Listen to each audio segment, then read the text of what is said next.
The three lessons that have had the greatest impact on my life have to do with feelings, with failure, and with finding happiness. A year after I left college, I was given the opportunity to co-anchor the 6 o'clock news in Baltimore. Getting the 6 o'clock news co-anchor job at 22 was such a big deal. It felt like the biggest deal in the world at the time. And I was so proud. So here I am, 22, making $22,000 a year. It didn't feel right. The first sign was when they tried to change my name. The news director said to me at the time, "Nobody's going to remember Oprah, so we want to change your name. We've come up with a name we think that people will remember and people will like. It's a friendly name, Susie." I thought, no, it doesn't feel right. I'm not going to change my name, and if people remember it or not, that's okay. And then they said they didn't like the way I looked. They sent me to a salon where they gave me a perm, and after a few days, all my hair fell out and I had to shave my head. But even worse than being bald, I really hated being sent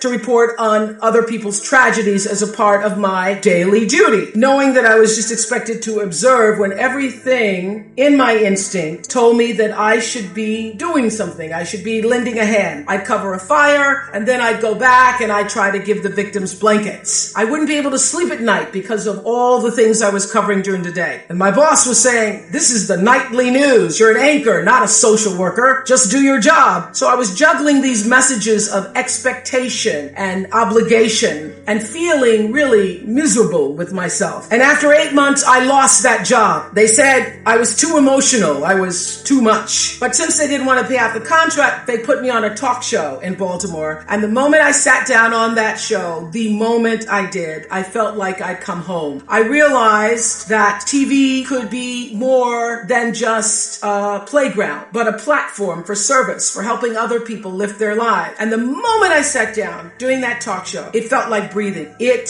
felt right. And that's where everything that followed for me began. And I got that lesson. When you're doing the work you're meant to do, it feels right. And every day is a bonus. And how do you know when you're doing something right? How do you know that? It feels so. What I know now is that feelings are really your GPS system for life. When you're supposed to do something or not supposed to do something, your emotional guidance system lets you know. The trick is to learn to check your ego at the door and start checking your gut instead. Every right decision I've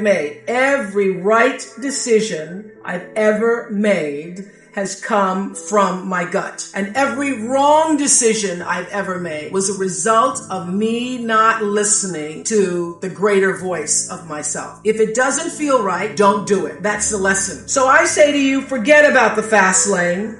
If you really want to fly, just harness your power to your passion. Honor your calling. Everybody has one. Trust your heart and success will come to you. So lesson 1, follow your feelings. If it feels right, move forward.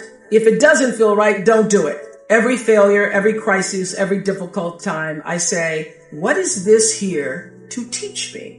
And as soon as you get the lesson, you get to move on. If you really get the lesson, you pass and you don't have to repeat the class. And what I found is that difficulties come when you don't pay attention to life's whisper, because life always whispers to you first. And if you ignore the whisper, sooner or later, you'll get a scream. Whatever you resist persists, but if you ask the right question, not why is this happening, but what is this here to teach me? What is this here to teach me? It puts you in the place and space to get the lesson you need. My friend Eckhart Tolle, who's written this wonderful book called A New Earth, he puts it like this. He says, don't react against a bad situation, merge with that situation instead, and the solution will arise from the challenge. Because surrendering yourself doesn't mean giving up, it means acting with responsibility. What matters most is what's inside. What matters most is the sense of integrity, of quality, and beauty. My final lesson, the one about finding happiness, which whatever has happened to you in your past has no power over this present moment,